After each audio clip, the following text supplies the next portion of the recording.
A desperate widow with only $2 to her name bid on a mysterious Apache prisoner at a public auction, not knowing that beneath the crude burlap sack covering his face was the man who would transform her broken world into something beautiful beyond imagination. The autumn wind whipped across Millbrook's dusty town square as Sarah Mitchell clutched her worn shawl tighter around her shoulders.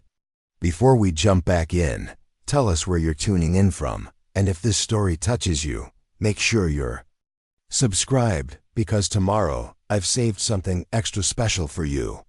The jeering crowd pressed closer to the makeshift auction platform, where old Pete hammered his gavel against a wooden crate, his tobacco-stained beard split by a cruel grin. In the center of it all stood a figure that made Sarah's heart clench with unexpected compassion.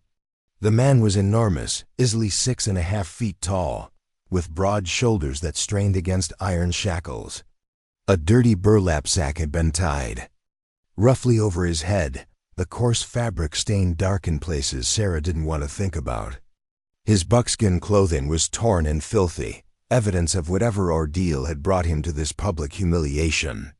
Despite the restraints and the degrading hood, he stood with an impossible dignity, his spine straight as a lodgepole pine. "What am I bid for this savage?" old Pete called out, spitting a stream of tobacco juice that barely missed the prisoner's bare feet. "Caught him sneaking around Doc Clark's place 3 nights back. Sheriff Carter figures he was planning some mischief, maybe looking to steal medicine or worse." The crowd murmured with a mixture of fear and fascination, several women pulling their children closer. Sarah's fingers found the $2 silver in her coat pocket, her last money in the world. Her husband Robert had been dead 4 months, now taken by the same fever that had swept through half the county. His brother Harold had made it clear she had until week's end to vacate the Mitchell homestead, claiming Robert's debts exceeded any inheritance. With her 7-year-old daughter Lucy to feed and winter approaching fast, Sarah had come to town hoping to find work, any work, to keep them alive. The bidding started at $5, well beyond what most folks in Millbrook could spare. These were hard times, with the silver mine closed and crops failing for the 3rd year running. Sarah watched as the bids climbed higher, called out by the few prosperous merchants and the territorial judge who'd ridden in from Topeka specifically for this spectacle. She felt sick watching grown men bid on another human being like he was livestock, but the West was still a brutal place where might often made right. $15, called out Marcus Thornton, who owned the largest general store in 3 counties. "I could use some muscle for loading freight wagons." His laugh was harsh and calculating. Sarah had seen how Thornton treated his workers, pushing them past exhaustion for wages that barely bought enough food to survive.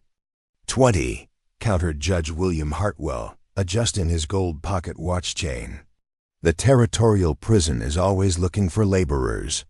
This one looks strong enough to last a few years breaking rocks."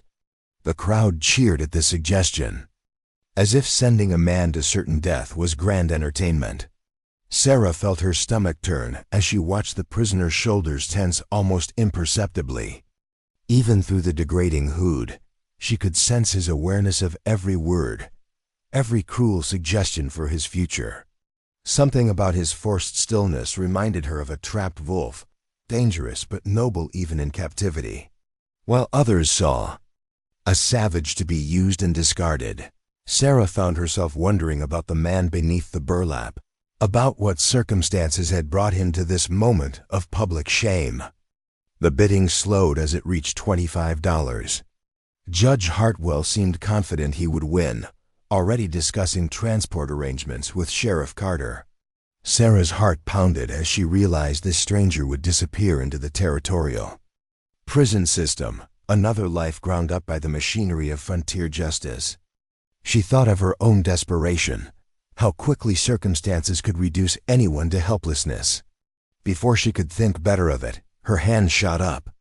$2, she called out, her voice barely carrying over the crowd's noise. A ripple of laughter spread through the gathered townspeople. Old Pete cupped his ear theatrically, pretending he hadn't heard correctly. "Did that little widow woman just bid $2? He asked, his voice dripping with mock concern. "Ma'am, this here's a dangerous savage, not a farmhand looking for honest work. Maybe you ought to stick to bidding on quilts at the church auction." More laughter erupted from the crowd, but Sarah felt her face burn with humiliation and anger. "I bid $2, she repeated, louder this time.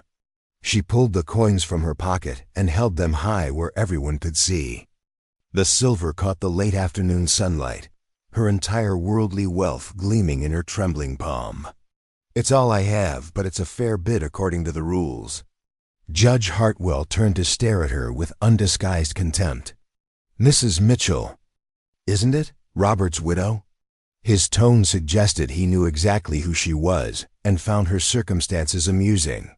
"Perhaps you don't understand what you're bidding on.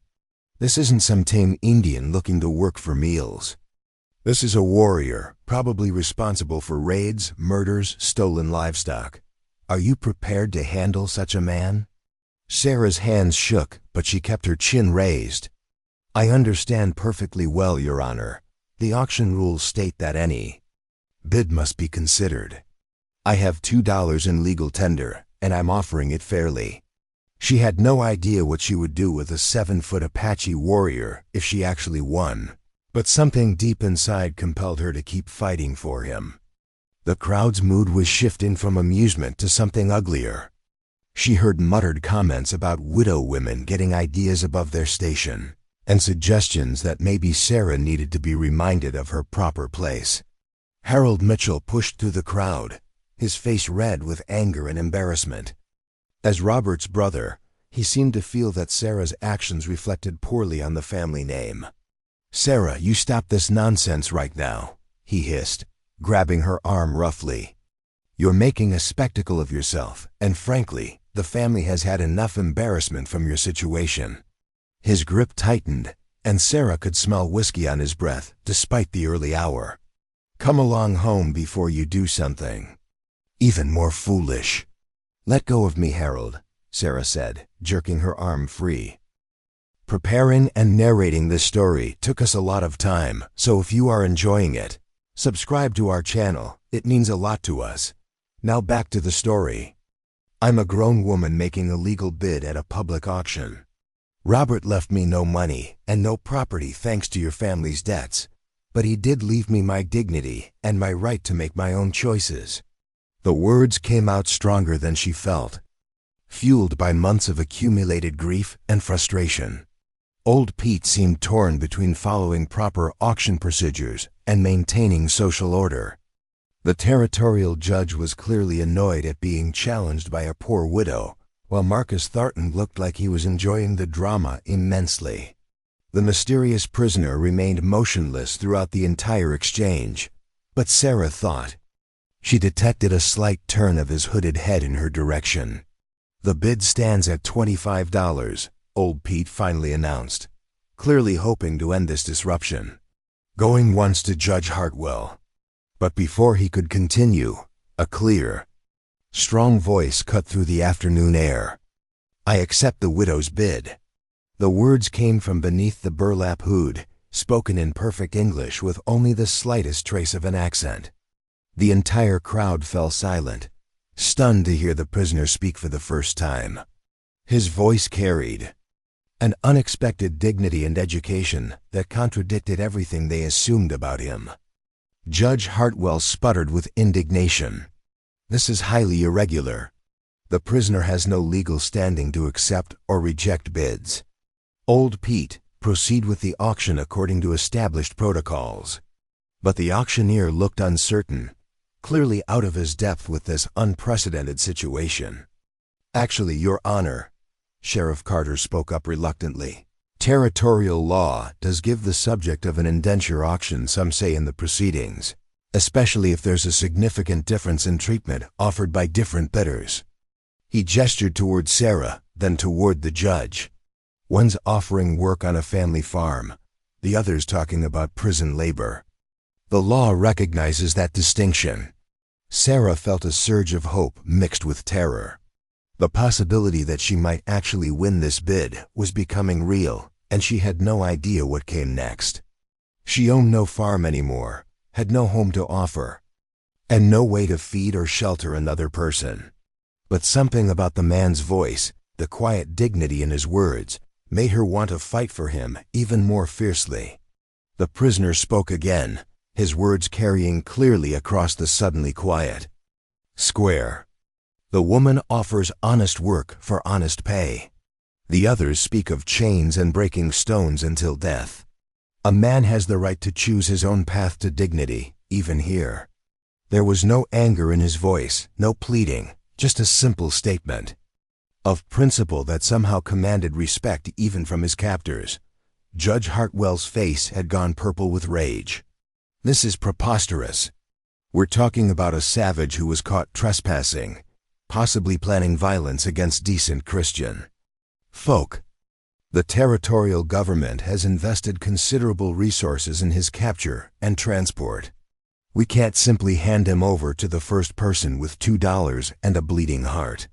Then perhaps the territorial government should have set a higher minimum bid, Sarah found herself saying, surprising everyone including herself with her boldness.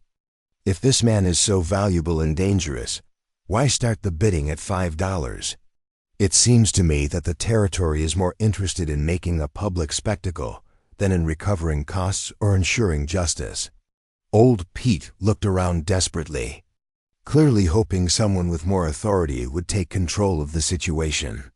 The crowd was growing restless, with some folks calling for the auction to continue normally while others seemed intrigued by this unexpected turn of events. Children peered between their parents' legs, sensing drama they didn't quite understand. Emma Dawson, Sarah's only real friend in Millbrook, pushed through the crowd and stood beside her. Emma was a solid woman in her 50s, widowed herself, and unafraid to speak her mind. "I'll stand witness for Mrs. Mitchell," she announced firmly. "She's got as much right to bid as anyone here, and her $2 is worth the same as anyone else's money." The show of support seemed to give Sheriff Carter the excuse he needed to make a decision. "I'm ruling that Mrs. Mitchell's bid is legal and binding, given that it was accepted by the prisoner himself. Judge Hartwell, you're welcome to file a formal complaint with the territorial authority if you object to the proceedings." He stepped closer to Sarah, lowering his voice. "Ma'am, I hope you understand what you're taking on here. This man was found near Doc Clark's medical supplies in the middle of the night. We don't know his intentions, and we can't guarantee his behavior once he's in your custody."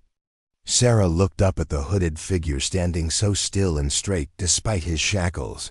"What's your name?" she asked him directly, ignoring the gasps from the crowd and her boldness in addressing him as if he were a person rather than property. "Thomas Whitehawk," came the measured reply. "Son of Chief Running Bear of the Northern Apache, trained in the healing arts by my grandfather's people and educated in your schools by the Methodist mission near Fort Carson." The revelation that he was not only educated, but the son of a chief sent another wave of murmurs through the crowd. "And why were you near Dr. Clark's office, Mr. Whitehawk?" Sarah continued, using his name and the title of respect, despite the shocked looks from the townspeople. Thomas was quiet for a long moment before answering. "Children in the camps beyond town are sick with fever. The same sickness that took many of your people last spring. I hope to find medicine that might help them, as Dr. Clark once helped my people during the smallpox outbreak 5 winters ago. I was prepared to trade fairly, but the doctor was not there, and your sheriff found me before I could explain my purpose." "Doctor." Clark himself pushed forward from the back of the crowd, his weathered face creased with concern. "Sheriff Carter, this man speaks the truth about helping during the smallpox epidemic. His people shared their knowledge of willow bark and other remedies that saved dozens of lives. If children are sick in the camps, we should be offering help, not holding auctions." The revelation changed the entire atmosphere in the town square. What had seemed like a case of potential theft or violence now appeared to be a desperate attempt to help sick children. Sarah felt her resolve strengthen. This man had risked capture and public humiliation to help others, something she could understand after watching her own husband die from lack of proper medicine. "Old Pete," she called out, her voice steady now. "Do I win the bid or not?" "I have. $2 in legal tender. The prisoner has accepted my offer, and the sheriff has ruled it binding. I believe that concludes the auction." Old Pete looked around one more time, hoping for rescue that didn't come. "Sold to Mrs. Mitchell for $2, he finally announced, bringing his gavel down with a decisive bang. The crowd began to disperse, many people clearly disappointed that the entertainment was over, while others lingered to see what would happen next. As Sheriff Carter unlocked Thomas Whitehawk's shackles, Sarah suddenly realized she had no idea what came next. She had just spent her last money on a man she didn't know, whom she couldn't afford to feed or house, and who would probably be gone by morning anyway. Her moment of righteous courage was quickly giving way to practical panic. Thomas rubbed his wrists where the iron had chafed, then slowly reached up to untie the burlap sack from his head. As the crude hood fell away, Sarah got her first look at the man she had just purchased. His face was striking rather than handsome, with high cheekbones and intelligent dark eyes that seemed to take in everything at once. A network of old burn scars traced across the left side of his face and neck, explaining why he had been hooded. The scars were extensive but healed, suggesting they were from some long-ago accident rather than recent violence. He met her gaze directly, and Sarah was surprised by the depth of gratitude she saw there. "Mrs. Mitchell," he said formally, inclining his head in a gesture that seemed both native and European in its courtesy. "I am in your debt. How would you have me repay this kindness?" Sarah looked at this man who towered over her by more than a foot, who could probably break her in half without effort, who was asking her what she wanted from him, as if she held some position of authority. The absurdity of the situation almost made her laugh, except that she was still terrified about what she had gotten herself into. "I honestly don't know," she admitted, aware that half the town was still watching and listening. "I suppose we should start by getting you something to eat and figuring out where you'll sleep tonight." She looked around at the curious faces surrounding them. "Perhaps we could continue this conversation somewhere more private." Thomas nodded, gathering the fallen burlap sack and folding it carefully. "I would welcome the chance to speak freely, away from so many eyes and ears. There are things you should know about the situation you have entered into." His formal speech pattern was educated, but retained a measured cadence that reminded Sarah of her childhood spent listening to traveling preachers and circuit judges. Emma Dawson stepped forward again, her practical nature taking over. "Sarah, bring him to my place for now. I've got soup on the stove and space in the barn where he can rest safely. You two need time to sort out the particulars of this arrangement without the whole town gawking." She shot a stern look at the lingering spectators, most of whom began to drift away under her disapproving gaze. As they walked toward Emma's small house on the edge of town, Sarah found herself stealing glances at her unexpected companion. Thomas Whitehawk moved with a fluid grace that seemed at odds with his size, his moccasined feet making almost no sound on the packed earth. Despite the ordeal he had just endured, he carried himself with quiet dignity, acknowledging townspeople with polite nods even when they stared openly at his scarred face. "Mr. Whitehawk," Sarah began hesitantly as they walked, "I should be honest with you about my circumstances. I don't actually have a farm or regular work to offer. I'm being evicted from my home at week's end, and I have a young daughter to care for. I'm not sure I can provide what you need, despite my intentions." Thomas considered her words carefully before responding. "Mrs. Mitchell, you gave me something far more valuable than employment when you bid for me today. You gave me dignity, when others would have seen me ground to dust in the territorial prison. A person of honor finds ways to repay such debts, regardless of circumstances." He paused, seeming to choose his next words with particular care. Perhaps we can help each other find solutions to our respective difficulties. They had reached Emma's neat little house with its well-tended vegetable garden and small barn out back. Emma bustled ahead to open the door, calling back over her shoulder, "Sarah, there's something else you should know about this whole situation. Dr. Clark told me earlier that Harold Mitchell has been asking questions about your husband's medical bills, claiming there might be money owed that would affect the estate settlement." Sarah felt her heart sink even further. More debts? But Harold assured me that everything had been settled. She turned to Thomas, feeling the need to explain her increasingly complicated situation. "My husband died owing money to half the county. His brother claims I have no legal right to anything Robert left behind, including our home. If there are additional medical debts, then you face the loss of everything," Thomas finished gently. "Mrs. Mitchell, among my people, when someone saves another's life or dignity, it creates bonds of mutual obligation. You have given me a chance at freedom and honor. Allow me to help you preserve what is yours by right." His scarred face was serious but not unkind. "I have certain knowledge that might prove valuable in your situation." Emma had stopped in her doorway, listening to this exchange with growing interest. "What kind of knowledge are you talking about, Mr. Whitehawk?" Her tone was cautious but not hostile.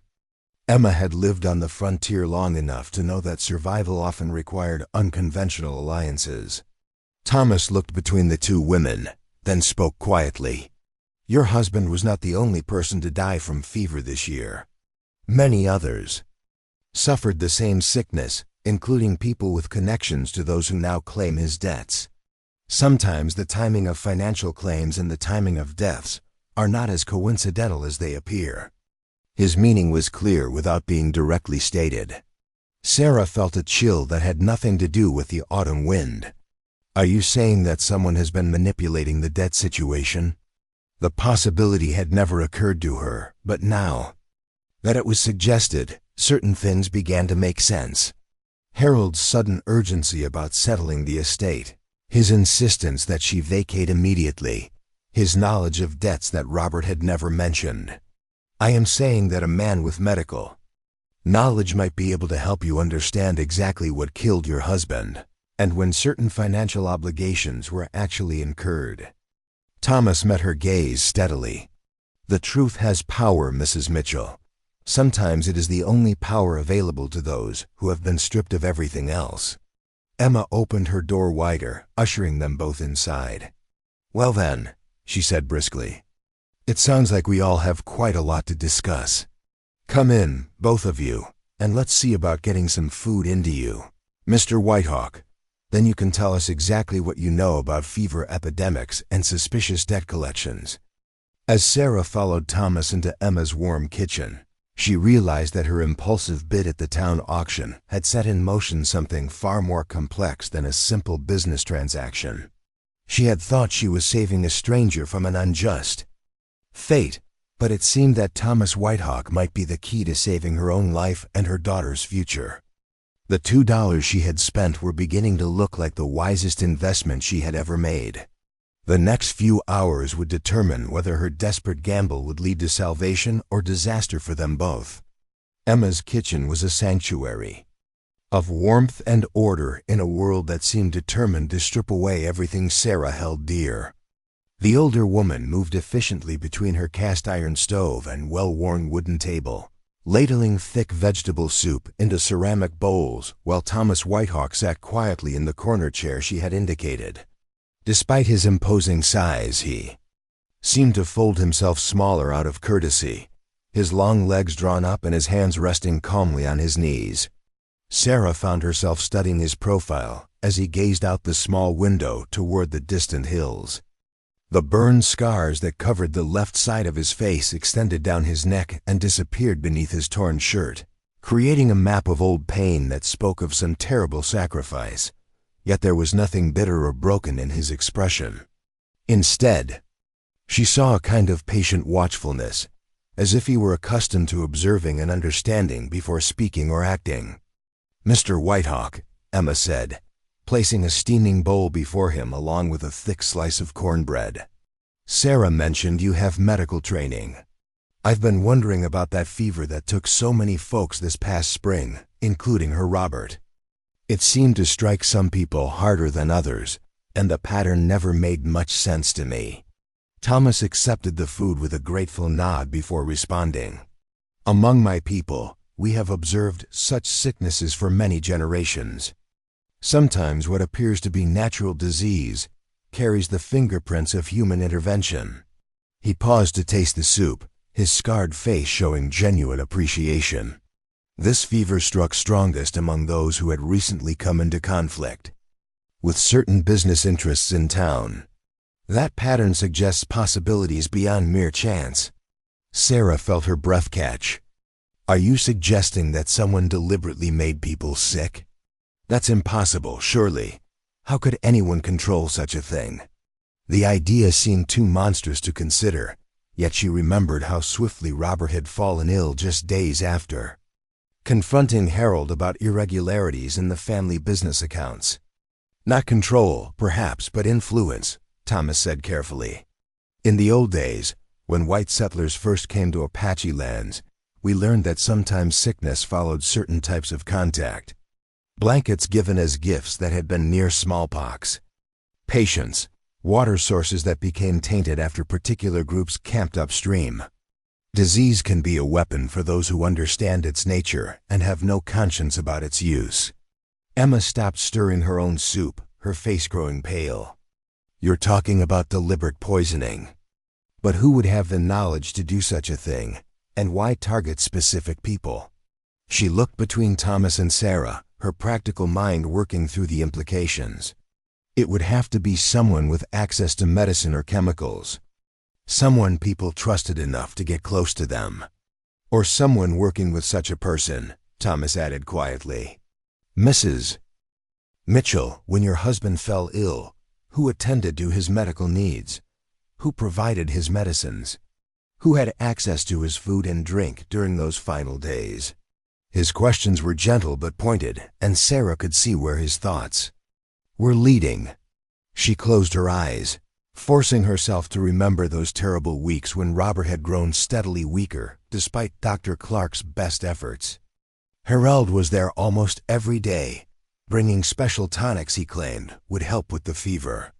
He said they were expensive medicines from Kansas City, things Dr. Clark couldn't afford to stock in his practice. The memory took on a sinister cast now that she considered it with fresh eyes. "And after your husband's death, this Harold immediately pressed for settlement of debts and transfer of property." Thomas continued. "He showed unusual urgency in clearing the estate, perhaps more urgency than grief alone would explain." His voice remained respectful, but Sarah could hear the investigator's mind at work behind his questions. Emma set down her spoon with a sharp clink against the bowl. "Sarah, you need to think carefully about this. If Harold was somehow involved in Robert's death, then everything he's told you about debts and inheritance could be fabricated. You might have legal rights you don't even know about." Her voice carried a mixture of hope and anger. "But proving such a thing would be dangerous. If Harold is capable of murder, he won't hesitate to eliminate other threats." Sarah felt the weight of revelation settling over her like a heavy blanket. The pieces of the puzzle that had been troubling her for months were beginning to form. A picture she didn't want to see. Robert's sudden illness following his investigation into family business irregularities. Harold's immediate demands that she vacate the property. His intimate knowledge of debts that Robert had never mentioned. The convenient timing of multiple deaths among people who might have challenged Harold's version of events. "There's something else," she said slowly, the memory surfacing like a bubble from deep water. "The night before Robert died, he was delirious with fever, but he kept trying to tell me something about papers he had hidden. He said Harold couldn't be trusted, that there were documents that would prove the family business had been systematically defrauded. I thought it was just the fever talking, but what if he was trying to warn me?" Thomas leaned forward slightly, his dark eyes intent. "Do you know where these papers might be hidden?" Such documents could provide the evidence needed to challenge Harold's claims and possibly expose his involvement in your husband's death. He hesitated, then continued more softly. Mrs. Mitchell, I must tell you that pursuing this path carries great risk. If Harold is indeed guilty of what we suspect, he will not allow you to threaten his position without retaliation. The risk of doing nothing is greater, Sarah replied, surprised by the steel in her own voice. If I lose the homestead, Lucy and I will have nowhere to go and no means of survival. Winter is coming, and there are no jobs for women in this town that would pay enough to feed a child. If there's even a chance that Robert left evidence of Harold's crimes, I have to find it. Emma reached across the table and squeezed Sarah's hand. Then you won't be searching alone. Harold Mitchell has been lording his authority over half the widows in this county, acting like we're all helpless creatures who should be grateful for whatever scraps he tosses our way. If there's a chance to bring him down, I'm with you. Thomas studied both women with what Sarah was beginning to recognize as his characteristic careful assessment. If we are to investigate Harold's activities, we must be strategic and cautious. He has the advantage of social position and financial resources. Our strength lies in knowledge he doesn't realize we possess and alliances he doesn't expect. He gestured toward himself. For instance, he sees me as a savage you purchased on impulse, not as someone with the education and connections to understand legal and financial documents. What kind of connections do you have? Sarah asked, realizing how little she actually knew about this man she had impulsively rescued. His formal speech and evident education suggested a background far more complex than the frontier stereotypes would indicate. I spent 5 years at the Methodist Mission School near Fort Carson, where I learned to read and write in English and studied European law and business practices, Thomas explained. My father believed that understanding the white man's world was essential for protecting our people's interests. I also served as translator and negotiator in several treaty discussions, which gave me insight into how documents can be manipulated to serve particular interests. He paused to take another spoonful of soup, then continued. More recently, I have been working with Dr. Clark and other medical professionals to understand how traditional Apache healing knowledge can complement European medicine. This work has given me access to medical records and an understanding of how illness patterns can reveal human interference. Emma's eyes lit up with understanding. So you're saying you can read legal documents, understand medical records, and recognize patterns of deliberate harm? That's exactly what we need to build a case against Harold. She turned to Sarah. And you know where Robert might have hidden evidence of his brother's crimes. Between the three of us, we might actually have a chance. Sarah felt a stirring of hope that she hadn't experienced since Robert's death. For months, she had felt powerless and alone, buffeted by forces she couldn't understand or control. Now, suddenly she had allies who brought skills and knowledge she couldn't have imagined. Where do we start? She asked. We start by retrieving those papers your husband mentioned, Thomas said. But we must be careful not to alert Harold to our activities. If he suspects we're investigating him, he may take steps to eliminate evidence or silence potential witnesses. His scarred face was grim. Mrs. Mitchell, when were you planning to return to the homestead to collect your belongings? Harold gave me until the end of the week, which is 3 days from now, Sarah replied. He said he would have the sheriff there to oversee my departure and ensure I didn't take anything that rightfully belonged to the estate. The memory of Harold's smugly satisfied expression made her stomach clench with anger. Then we have 3 days to search the property and gather evidence, Emma said decisively. Harold won't expect you to return before then, especially not with company he doesn't know about. Sarah, you'll need to think carefully about where Robert might have hidden important papers. Men tend to choose places that feel secure but accessible, somewhere they can check on things without arousing suspicion. Sarah closed her eyes, trying to picture her husband's habits and routines. Robert had been a methodical man, someone who planned carefully and kept detailed records. If he had discovered evidence of Harold's wrongdoing, he would have hidden it somewhere safe, but also somewhere he could reach it quickly if needed. "The root cellar," she said suddenly. Robert was always fussing with the construction down there, claiming the support beams needed reinforcement. But he never let me help with the work, said it was too dangerous for someone unfamiliar with the structure. "A root cellar would provide excellent concealment," Thomas agreed. "Stone and earth construction makes it difficult to detect hidden compartments from outside, and the location gives legitimate reason for regular visits." He looked at both women seriously. "However, we must assume that Harold has already searched the property for anything that might threaten him. If he found such papers, they may already be destroyed." "Maybe," Sarah said, but Robert was cleverer than Harold ever gave him credit for.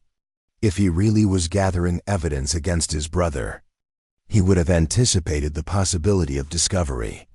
He might have created multiple hiding places or copies of important documents. She felt her confidence growing as she spoke. Robert always said the key to protecting something valuable was making sure no one person could find all of it at once. Emma stood up and began clearing the soup bowls, her movements brisk with purpose. "Then we'll search systematically and thoroughly. Thomas, can you get to the homestead without being seen? Sarah's right that Harold won't expect visitors, but if he's watching the property, we need to be invisible." "Apache learned to move unseen before we learned to walk," Thomas said, with the first hint of humor Sarah had heard from him. "But I suggest we go tonight, when darkness provides additional cover. If Harold has people watching the property, they will be less alert in the small hours before dawn." Sarah felt a flutter of nervousness mixed with excitement. The plan was taking shape rapidly, and the prospect of action felt both terrifying and liberating. For months, she had been passive, accepting Harold's version of events and her own powerlessness. Now she was about to take control of her situation, to fight for what was rightfully hers. "What about Lucy? I can't leave her alone, but I can't bring her either." "Lucy stays here with me," Emma said firmly. "I'll tell her that her mother has business to attend to, and that she's welcome to spend the night." Children adapt quickly to new arrangements when the adults around them project confidence and normalcy. She looked at Sarah with maternal concern. "But you need to be prepared for what you might find tonight. If Robert really did discover evidence of Harold's crimes, the contents of those papers may be more disturbing than you're prepared for." Thomas nodded gravely. "Mrs. Mitchell, if Harold has been systematically defrauding the family business and eliminating people who discovered his activities, the scope of his crimes may extend far beyond your husband's death. You may find evidence of multiple murders, extensive financial manipulation, and connections to other unsolved mysteries in the area." He paused, studying her face. "Are you prepared to learn such things about your husband's family?" Sarah thought about Lucy's future, about the bitter winter approaching, about the smug satisfaction on Harold's face when he told her she would be homeless by week's end. "I'm prepared to learn whatever is necessary to protect my daughter and claim what is rightfully ours," she said firmly. "Robert died trying to expose the truth. The least I can do is finish what he started." As the sun set behind the hills surrounding Millbrook, the three unlikely conspirators finalized their plans for the night's mission. Thomas would approach the homestead from the north, using the creek bed to avoid the main road where Harold might have posted watchers. Sarah would meet him there, claiming she had come to collect a few forgotten personal items if anyone questioned her presence. Emma would maintain normal routines in town, providing an alibi for Sarah's whereabouts if needed. "Remember," Thomas cautioned as they prepared to separate, "if we encounter Harold or his people, we are simply a widow collecting her belongings with the help of her new employee, nothing more. The success of our investigation depends on maintaining the appearance of innocence while we gather evidence." Sarah looked at this man who had entered her life so unexpectedly and was now risking his freedom to help her fight for justice.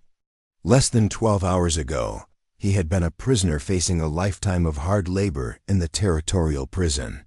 Now, he was her partner in what could prove to be a dangerous quest for truth. "Mr. Whitehawk, why are you helping me with this? You could simply disappear into the wilderness and be free of all these complications." Thomas was quiet for a long moment, his dark eyes reflecting the last light of day. "Mrs. Mitchell, when you bid on me today, you gave me something more precious than freedom. You gave me dignity and purpose. Among my people, such gifts create bonds that cannot be broken by convenience or danger." He gestured toward the town spread out below them. "Besides, Harold Mitchell represents everything that has poisoned the relationship between your people and mine. He sees others as objects to be used or eliminated based on their utility to his desires. Stopping such a man serves justice for everyone, Apache and white alike." Emma hugged Sarah tightly before she left. "Be careful, dear. Come back safe. To that little girl of yours. And remember, whatever you find tonight, you're not facing it alone anymore." She pressed a small bundle into Sarah's hands. "Some food for the journey and Robert's old lantern. The oil reservoir is full and the wick is trimmed properly." As Sarah walked through the gathering darkness toward her former home, she reflected on how completely her world had changed in a single day. This morning she had been a powerless widow facing homelessness and destitution. Tonight she was part of a team working to expose corruption and murder, allied with a man whose wisdom and courage were already proving invaluable. The $2 she had spent at the auction were revealing themselves to be the investment of a lifetime. The homestead appeared deserted when she arrived, its windows dark and its familiar outlines strange and unwelcoming in the moonlight. Sarah waited in the shadow of the old oak tree where she and Robert had been married 7 years ago, watching for any sign of movement or surveillance. After 20 minutes of careful observation, she heard the soft whistle that Thomas had taught her, the call of a night bird that would sound natural to anyone listening but would signal his arrival to her. He materialized from the darkness near the creek like a ghost, moving with the fluid silence that seemed as natural to him as breathing. "No watchers that I can detect," he whispered as he approached. "Harold may be confident that his legal threats are sufficient to keep you away, or he may have already searched thoroughly enough to satisfy himself that no evidence remains." "Then let's prove him wrong," Sarah replied, leading the way toward the root cellar entrance behind the main house. As she lifted the heavy wooden door and descended into the earthen chamber below, she felt Robert's presence strongly, as if his spirit were guiding her toward the truth he had died trying to reveal. Whatever they found in the hidden spaces below, ground would determine not just her future and Lucy's, but the fate of everyone in Millbrook who had suffered under Harold Mitchell's ruthless ambitions. The lantern flame danced against the stone walls as they began their search. Two unlikely partners united by a shared commitment to justice and the hope that, somewhere in the darkness below, lay the evidence needed to bring a murderer to account. The root cellar's musty air filled their lungs as Sarah held the lantern high, casting wavering shadows across the familiar stone walls.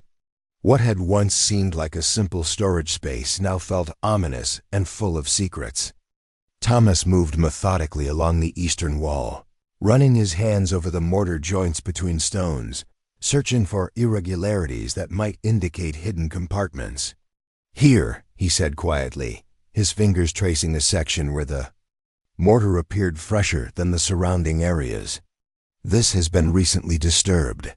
He pulled a small knife from his boot and began carefully scraping away the newer cement, revealing a gap large enough for a man's hand to reach through. Sarah watched nervously as Thomas worked, her ears straining for any sound from above that might indicate Harold's unexpected arrival. The familiar homestead felt alien now, transformed from sanctuary to potential trap.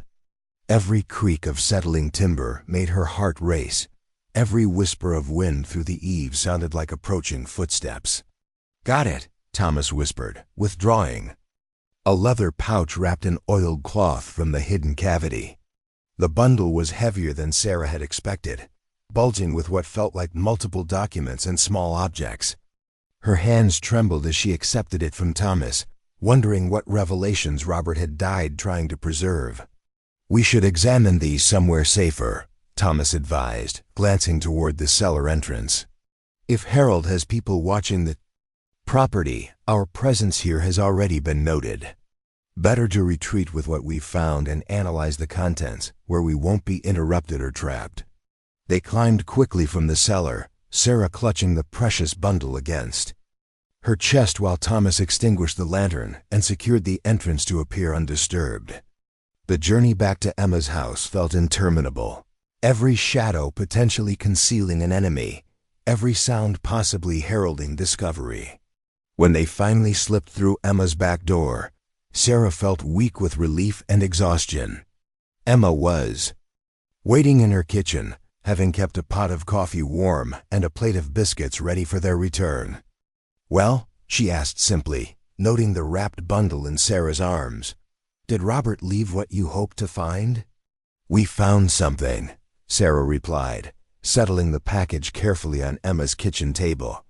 "But we haven't looked inside yet." Thomas thought it would be safer to examine the contents here. She began unwrapping the oiled cloth with reverent care, as if handling sacred relics rather than ordinary papers. The first item to emerge was a thick ledger bound in cracked leather, the kind merchants used for recording business transactions. Beneath it lay a smaller notebook filled with Robert's careful handwriting, along with several official-looking documents bearing legal seals and signatures. A small wooden box at the bottom of the bundle rattled softly when Sarah lifted it, suggesting it contained coins or other small valuables. Thomas opened the ledger first, his educated eyes scanning the columns of figures and notations.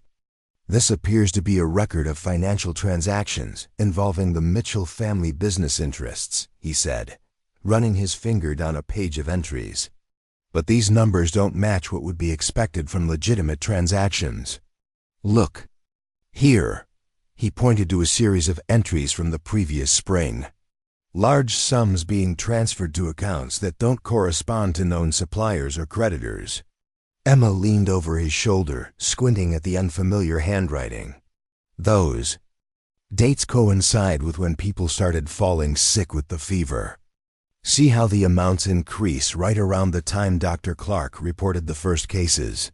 Her voice carried a mixture of excitement and horror as the pattern became clear. Sarah opened Robert's personal notebook, finding pages of observations, written in her late husband's precise script. As she read aloud, the scope of Harold's crimes began to emerge. March 15th. Confronted Harold about discrepancies in lumber supplier payments. He claimed the extra costs were for premium materials, but I visited Jameson's mill personally. They have no record of delivering special orders to our projects. Harold became agitated when pressed for details. "Keep reading," Thomas urged, his expression growing darker as the implications became clear. "Your husband was building a case against his brother systematically. These are the notes of a man who suspected fraud, but was gathering evidence carefully before making accusations." Sarah continued reading, her voice growing steadier as Robert's investigation unfolded. March 22nd. Found Harold in the office after hours, burning papers in the fireplace. When questioned, he claimed they were old invoices no longer needed for tax purposes. "But I recognized the letterhead of Morrison Bank among the ashes. Why would Harold destroy correspondence with our primary lender?" Emma made a disgusted sound. "Because those letters probably contained evidence of loan manipulations or unauthorized transactions. Harold was covering his tracks, eliminating proof of his theft." She looked at the official documents still lying on the table. "What are those legal papers?" Thomas carefully examined the sealed documents, his experience with treaty negotiations helping him navigate the formal language. "These appear to be mortgage documents and property deeds, but something is wrong with the signatures and dates." He held one up to the lamplight, studying the ink and paper quality. This deed transfer is dated after Robert's death, but it bears his signature. Either Robert signed away property rights while dying of fever, which seems unlikely, or someone forged his signature after his death. Sarah felt a chill of recognition. Harold brought papers to the house during Robert's final days, claiming they were medical authorizations or insurance documents that needed signing. Robert was so weak and delirious that he barely looked at them before making his mark. I thought Harold was trying to help arrange payment for Dr. Clark's services. Instead, he was stealing your inheritance while your husband lay dying, Emma said angrily. That's not just fraud, Sarah. That's taking advantage of a dying man and his grieving family. Any decent court would see through such obvious manipulation. Thomas opened the small wooden box, revealing a collection of items that seemed random. At first glance, several keys of different sizes and metals. A small vial containing what appeared to be white powder. A folded paper bearing a list of names, some of which Sarah recognized as people who had died during the fever epidemic. Your husband was more thorough than Harold realized, Thomas observed. These keys probably open safety deposit boxes or locked containers where additional evidence is stored. And this powder? Emma asked, studying the vial with obvious suspicion.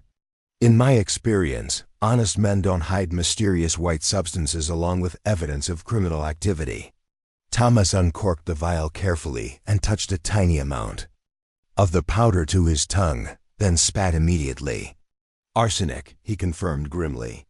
A common poison that produces symptoms very similar to fever when administered in small doses over time. If someone wanted to murder people while making their deaths appear natural, this would be an ideal choice. Sarah sank into Emma's kitchen chair, overwhelmed by the magnitude of her husband's discoveries. Robert hadn't just uncovered financial fraud. He had discovered evidence of systematic murder, with Harold eliminating anyone who threatened his criminal enterprises. The fever epidemic that had devastated Millbrook was revealed as something far more sinister than natural disease. How many people? She whispered, staring at the list of names in the wooden box. How many people did Harold kill for money? Thomas counted the names silently before answering. 14 people over the past 2 years. All of them had some connection to the Mitchell family business or possessed information that could have exposed Harold's activities. He looked up from the list with grim sympathy. Mrs. Mitchell, your husband died because he was close to exposing a multiple murderer who had been operating with impunity for years. Emma began pacing around her small kitchen, her practical mind working through the implications. We have evidence of financial fraud, forged documents, and now suspected poisoning. But how do we present this information to authorities without putting ourselves in mortal danger? Harold obviously has no qualms about killing anyone who threatens him. The challenge is greater than that, Thomas pointed out. Harold has established himself as a respected businessman and pillar of the community. We are a widow facing eviction, an elderly woman with no social standing, and an Apache man who was literally auctioned as property yesterday. Our word against his will carry little weight with territorial authorities. Sarah studied the evidence, spread across Emma's table, feeling both empowered and terrified by what they had discovered. Then we need to make the evidence speak louder than our words. These documents prove Harold's crimes, but we need to present them in a way that can't be dismissed or suppressed. She looked at Thomas with growing determination. You said you have experience with legal negotiations. How would someone like Harold try to discredit evidence like this?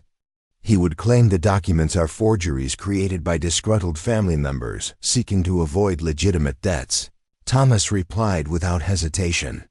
He would point to your financial desperation as motive for fabricating accusations. He would use my race and background to suggest I am an unreliable witness with ulterior motives. Most importantly, he would ensure that any official investigation was conducted by people already in his debt or under his influence. Emma stopped pacing and faced them both. Then we need to take this evidence to someone Harold can't control or intimidate. Someone with the authority to investigate independently and the integrity to pursue justice regardless of social pressure. She thought for a moment. What about the territorial marshal? He reports directly to the governor, not to local officials who might be compromised. Marshal William Hendricks, Thomas nodded slowly. I have heard he is an honest man, but he is based in Topeka and rarely travels to small towns like Millbrook unless summoned for serious crimes. We would need to present him with evidence compelling enough to justify such a journey. Sarah opened Robert's notebook to a page near the end, where her husband's handwriting had become increasingly urgent and difficult to read. Listen to this, she said, reading aloud. April 10th. Harold knows I suspect him. He made veiled threats about my health during yesterday's family dinner, suggesting that the fever might claim more victims before summer arrives. I must accelerate my investigation and find secure storage for evidence before it's too late.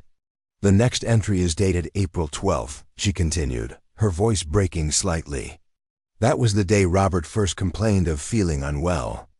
He wrote, symptoms began this morning after drinking the tonic Harold brought as a gesture of reconciliation. God help me, I think my brother means to kill me.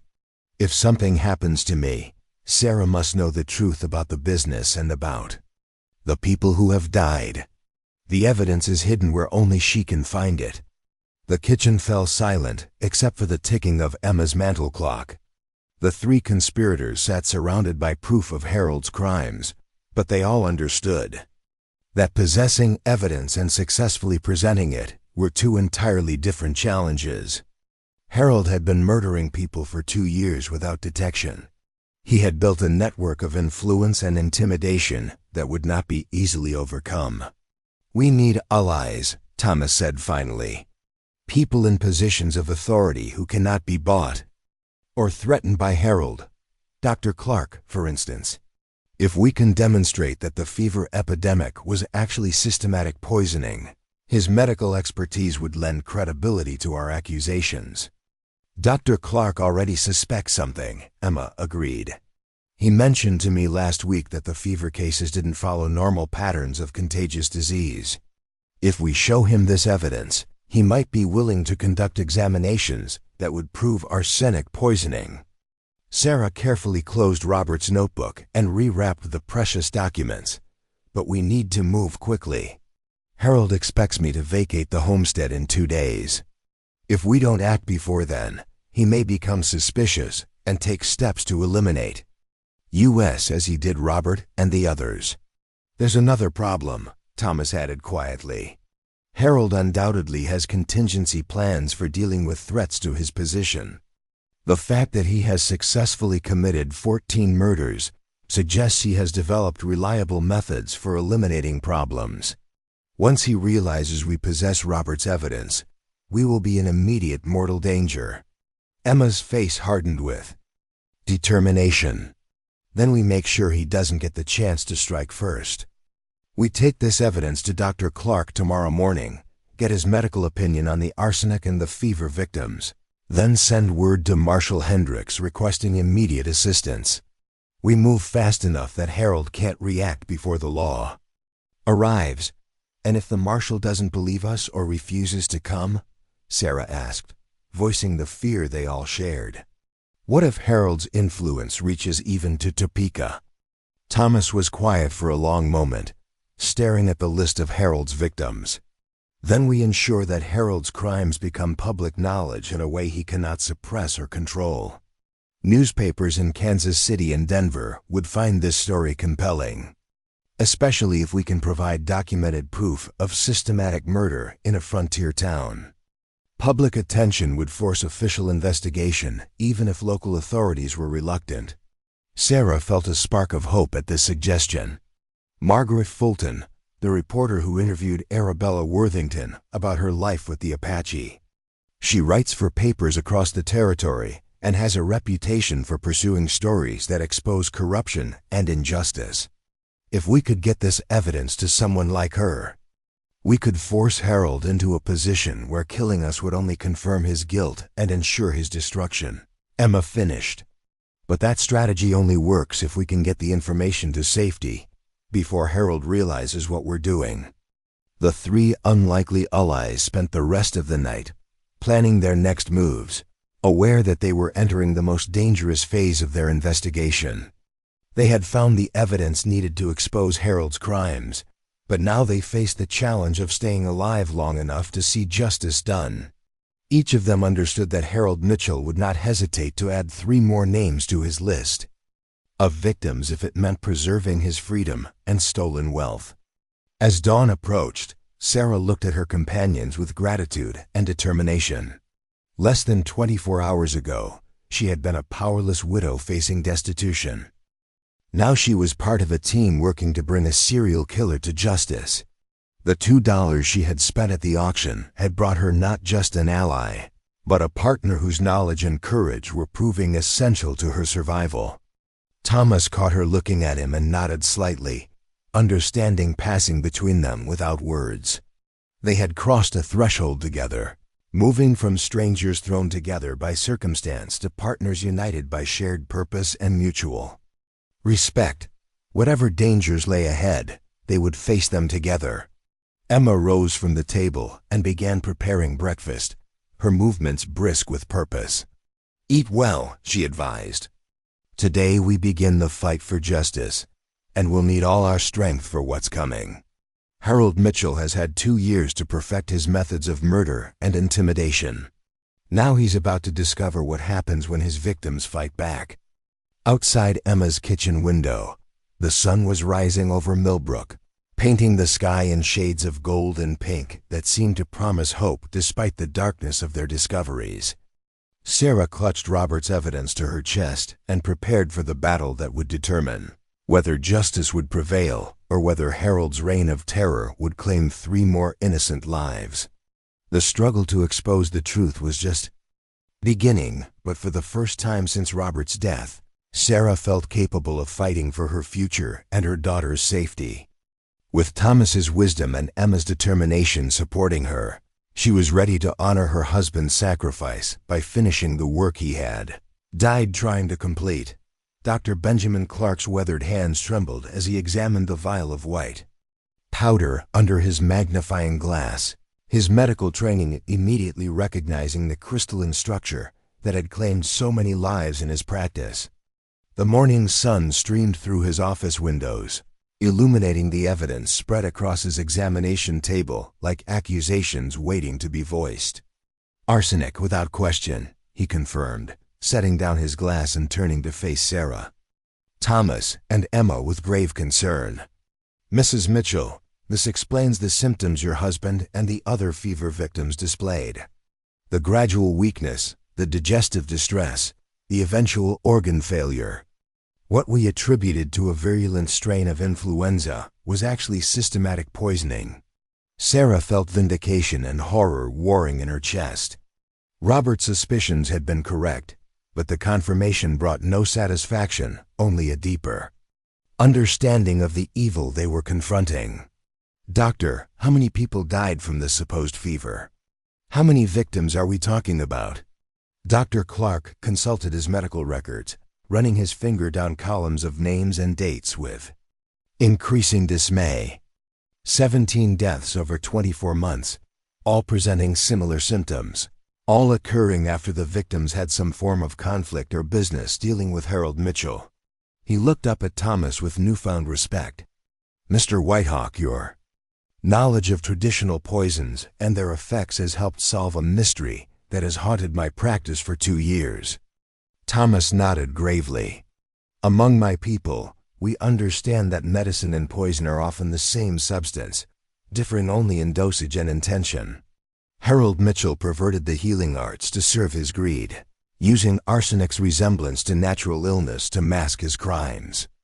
He gestured toward the evidence. "But now we have proof of his methods and victims. The question becomes how to present this information to authorities who can act upon it."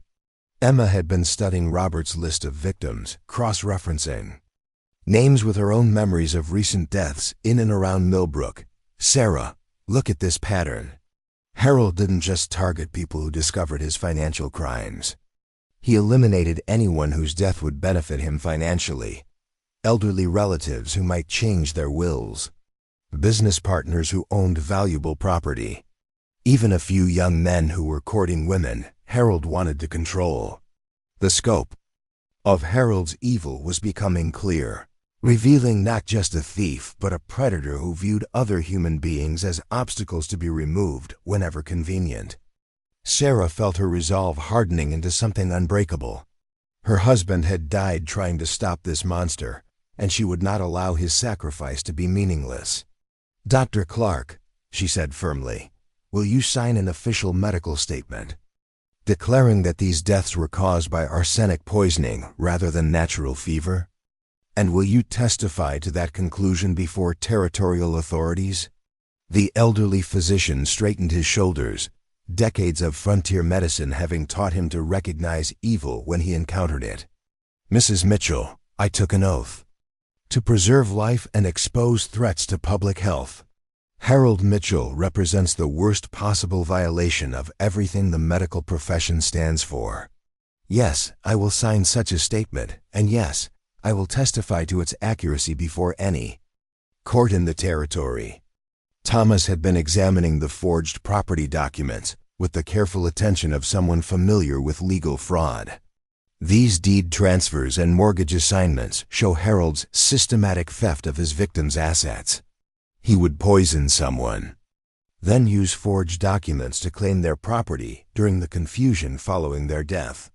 A nearly perfect crime, except for his brother's careful documentation. "Nearly perfect, but not quite," Emma said grimly. Harold made one crucial mistake. He underestimated the women in his victims' lives. He thought widows would be too grief-stricken and powerless to investigate suspicious circumstances. He never imagined that Sarah would have the courage to fight back, or that she would find allies willing to help her seek justice. Sarah looked at her companions with deep gratitude. 24 hours ago, she had been isolated and helpless, facing eviction and destitution with no resources to protect herself or Lucy. Now she stood at the center of a group determined to expose a serial killer and reclaim everything he had stolen. The transformation felt miraculous, but she understood it had been earned through courage and mutual support, rather than granted by divine intervention. A sharp knock at Dr. Clark's office door interrupted their planning. Sheriff Carter entered. Without waiting for permission, his face showing the strain of a man caught between duty and political pressure. Behind him followed Harold Mitchell himself, impeccably dressed and radiating the confident authority of someone accustomed to having his way in all matters. "Dr. Clark," Harold said smoothly, his voice carrying just a hint of threat beneath its surface courtesy. "I understand you're entertaining some rather disturbing accusations against me from my late brother's widow. I thought it best to address these concerns directly before they spread and cause unnecessary alarm in the community." Sarah felt Thomas tense beside her, his body shifting subtly into a position that would allow rapid movement if violence erupted. Emma moved closer to the evidence spread across Dr. Clark's table, her body partially shielding the documents from Harold's view. The peaceful morning consultation had suddenly become a dangerous confrontation. "Harold," Dr. Clark said carefully, "I've been examining some medical evidence that suggests the fever epidemic may have had causes other than natural contagion.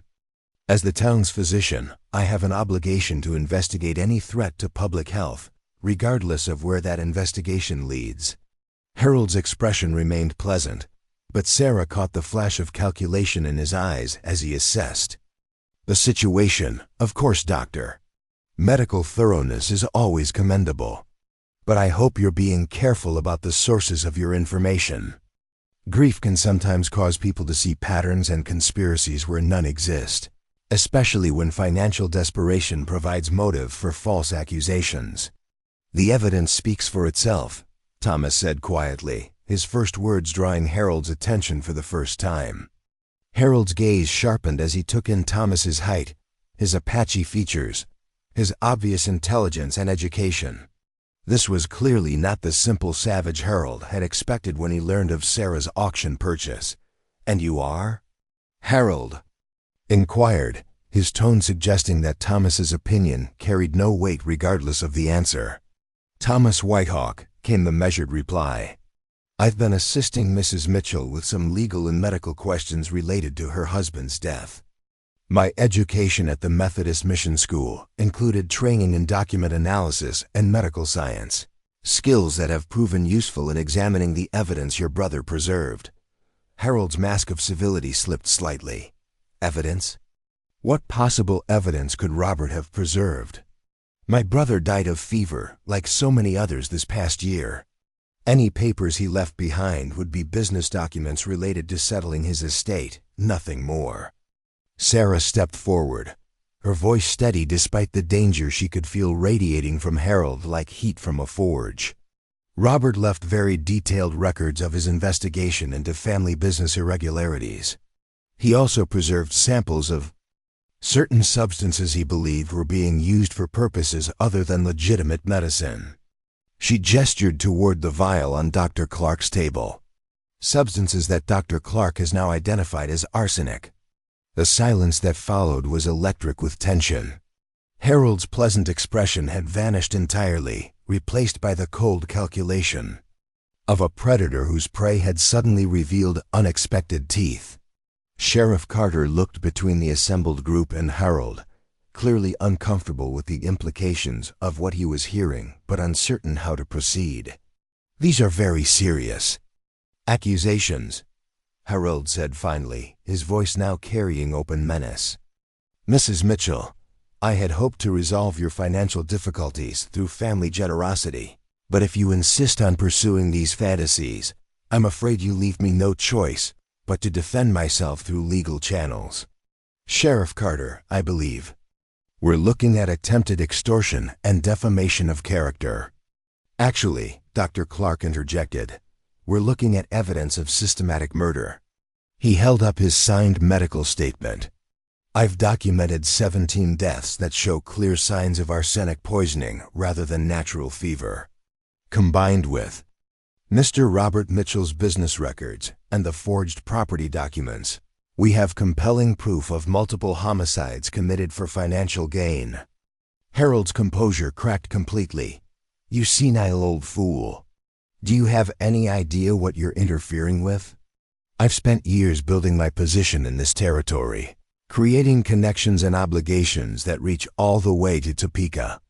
Half-mad widow, a savage, an old woman, and a country doctor are not going to destroy everything I've accomplished." "Perhaps not," Thomas said calmly, "but Marshal William Hendricks might find our evidence compelling enough to warrant investigation, especially when that evidence is supported by newspaper coverage from reporters in Kansas City and Denver who specialize in exposing territorial corruption." Harold went very still, his predator's instincts recognizing a trap closing around him. "What newspaper coverage?" he asked quietly, his voice deadly with promise. Emma smiled grimly.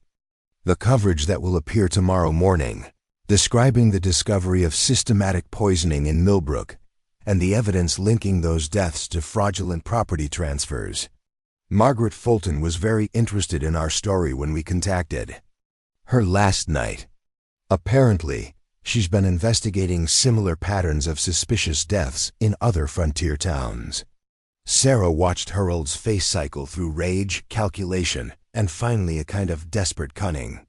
She could see him evaluating options, considering whether he could eliminate all 4 witnesses before the story became public knowledge. The realization that he was actually contemplating mass murder in the sheriff's presence filled her with both terror and a strange kind of relief. Finally, Harold Mitchell was showing his true nature to someone with legal authority. "Sheriff Carter," Harold said, his voice now stripped of all pretense, "I think you need to understand the reality of this situation. These people are threatening the economic stability of this entire region. If their wild accusations gain credence, it could destroy confidence in territorial investment and development." Sometimes maintaining order requires difficult decisions about whose word carries weight and whose does not. Sheriff Carter had gone pale as Harold's meaning became clear. "Mr. Mitchell, are you suggesting that I should suppress evidence of criminal activity for economic reasons? Because that's not how territorial law works, regardless of anyone's financial influence. I'm suggesting that you consider the consequences of allowing these accusations to proceed," Harold replied coldly. "Your position as sheriff depends on community support and territorial approval. Both of those can be withdrawn if you make choices that damage important interests." Thomas moved almost imperceptibly, positioning himself between Harold and Sarah. "Sheriff Carter, you should know that copies of all evidence have been secured in multiple locations, and that several territorial officials have already been contacted about this investigation. Any attempt to suppress this information would only confirm guilt and ensure federal investigation." The lie was delivered with such conviction that even Sarah almost believed it. Thomas was buying them time and protection through bluff, gambling that Harold's desperation would lead to mistakes that would seal his fate. She felt a surge of admiration for his quick thinking and tactical skill. Harold's eyes darted between the faces surrounding him, calculating odds and assessing threats. "Very well," he said finally, his voice carrying the chill of absolute hatred. "If you insist on pursuing this course, you'll face the consequences. Sheriff Carter, I assume you'll be conducting a thorough investigation of these allegations. I'll be available to answer any questions, of course." "Actually," Sheriff Carter said, surprising everyone with his sudden decisiveness, "I think it would be best if you remained available in the territorial jail while that investigation proceeds. The evidence presented here suggests multiple counts of murder and fraud, crimes that carry significant flight risk." He gestured toward his deputy, who had been standing quietly by the door. "Frank, please escort Mr. Mitchell to the jail, and see that he's made comfortable while we sort out these charges." Harold's carefully constructed world crumbled in that instant. The man who had murdered 17 people while maintaining a facade of respectability suddenly found himself facing justice from the very system he had believed he controlled. His rage was terrible to witness, but Sarah felt only satisfaction as she watched him being led away in shackles. 3 months later, Sarah stood in the garden behind her reclaimed homestead, watching Lucy play among the autumn flowers while Thomas worked to repair the fence that Harold's neglect had allowed to deteriorate. The territorial trial had been a sensation, with newspapers across the region covering the exposure of systematic murder in a frontier town. Harold Mitchell had been convicted on 14 counts of murder and sentenced to hang, his vast stolen wealth returned to his victims' families. The transformation in Sarah's circumstances had been dramatic, but the change in her spirit was even more profound. The frightened, powerless widow who had spent her last $2 at a public auction had become a woman of property and influence, sought out by other victims of territorial corruption who needed assistance navigating legal challenges. Her partnership with Thomas had evolved from desperate alliance to deep love, their marriage creating a bridge between two worlds that had too often been divided by fear and prejudice. Thomas had established himself as Millbrook's first Apache lawyer, using his education and cultural knowledge to help both white settlers and Native Americans resolve disputes through legal means rather than violence. His success had attracted attention from territorial officials, interested in preventing the kinds of conflicts that had plagued the frontier for generations. Emma had become Sarah's business partner, their shared experience during the investigation, creating a bond that extended far beyond friendship. Together, they had started a service helping frontier women understand their legal rights and protect themselves from exploitation by unscrupulous relatives and business partners.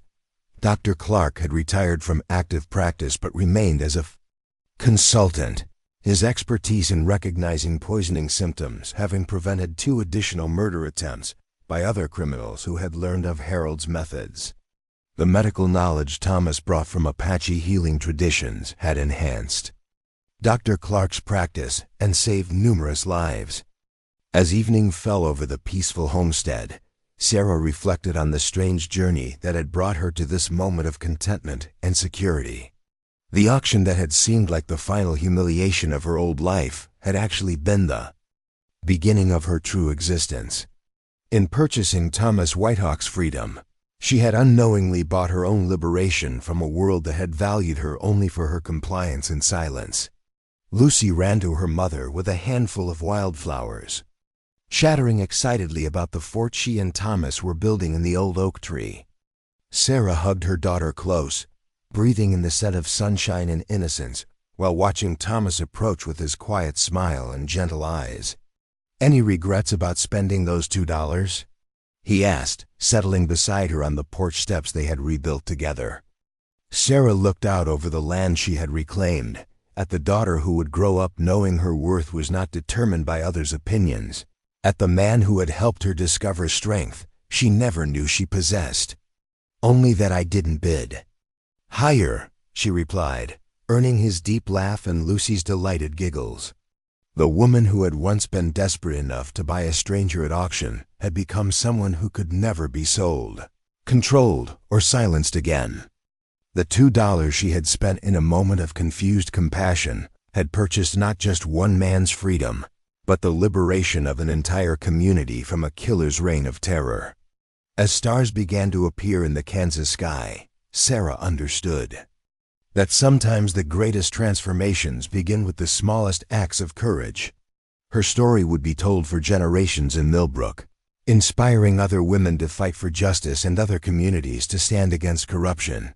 But she would always remember it simply as the day she chose kindness over fear and discovered that love was the most powerful weapon against evil. The desperate widow and the mysterious Apache man with a bag over his face had become partners in building a better world, their union proving that hope could flourish even in the darkest circumstances when people chose to see each other's humanity rather than their differences. 5 years had passed since the autumn day when Sarah Mitchell spent her last remaining coins on a hooded stranger at Millbrook's public auction, and the ripple effects of that impulsive act of compassion continued to transform lives across the Kansas territory. The small frontier town had become a beacon of progressive cooperation between settlers and Native Americans, drawing visitors from as far away as Washington, D.C., who came to study the remarkable changes that had taken place. Sarah stood before the newly constructed Millbrook Community Center, a handsome brick building that housed both the Territorial Courthouse Annex and the Whitehawk Institute for Frontier Justice. The brass plaque beside the entrance bore the names of all 17 victims of Harold Mitchell's poisoning campaign, ensuring their memory would inspire future generations to remain vigilant against corruption and violence masquerading as respectability. Inside the building, Thomas was conducting his weekly legal clinic, offering free consultation to anyone struggling with property disputes, fraudulent contracts, or discrimination based on race or gender. His reputation had spread throughout the territory, drawing clients who traveled hundreds of miles to consult with the Apache lawyer whose unique perspective on both white and Native American law had resolved countless conflicts that might otherwise have escalated into violence. The transformation in Thomas's appearance over the past 5 years reflected his growing confidence and status in the community. The burn scars that had once required concealment beneath a burlap hood were now visible. Marks of honor, testament to his courage in rescuing children from a boarding school fire during his youth. His manner of dress blended elements of Apache tradition with professional attire, creating a distinctive style that commanded respect in both cultures. Lucy, now 12 years old and wise beyond her years, served as Thomas's unofficial assistant.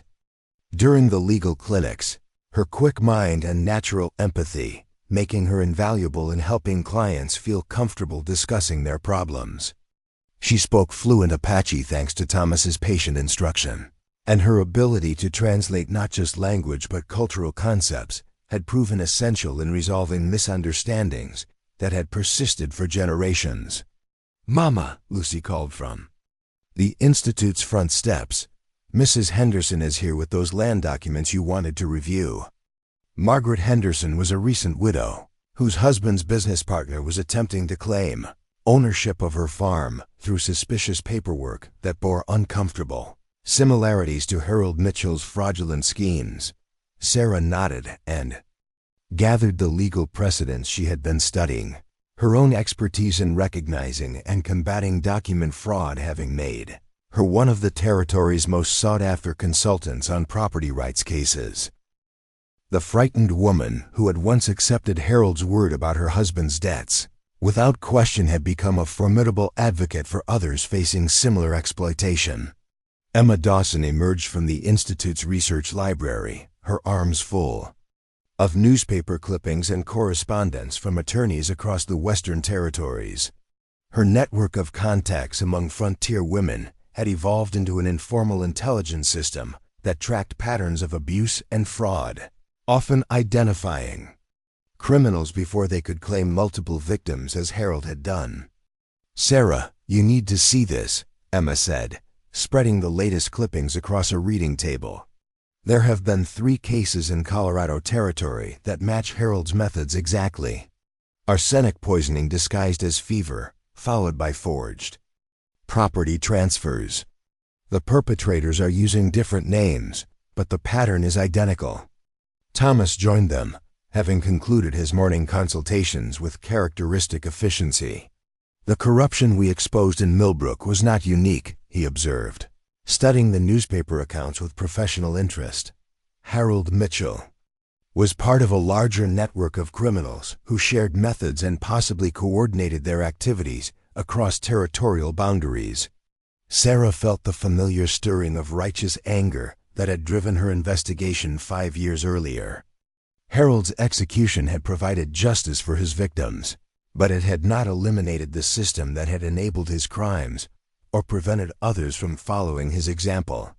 "We need to expand our work beyond individual cases," she said decisively. "If there's a network of territorial criminals using similar methods, we need to create a network of defenders to counter them." The idea that emerged from their discussion that morning would eventually become the Western Territories Justice League, an alliance of lawyers, doctors, journalists, and ordinary citizens dedicated to exposing corruption and protecting vulnerable people from exploitation. Sarah's experience in recognizing and documenting financial fraud, Thomas's legal expertise, Emma's communication network, and Dr. Clark's medical knowledge formed the foundation for an organization that would ultimately bring down dozens of criminals operating across the frontier.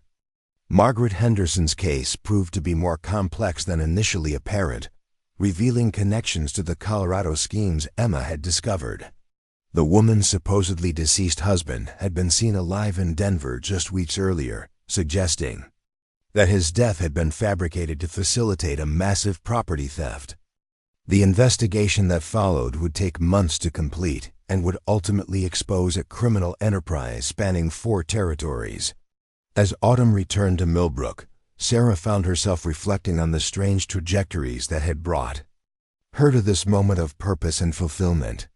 The homestead where she and Robert had once struggled to make ends meet had become a prosperous farm worked by a combination of white settlers and Apache families who shared both labor and profits in arrangements that challenged traditional assumptions about race and cooperation.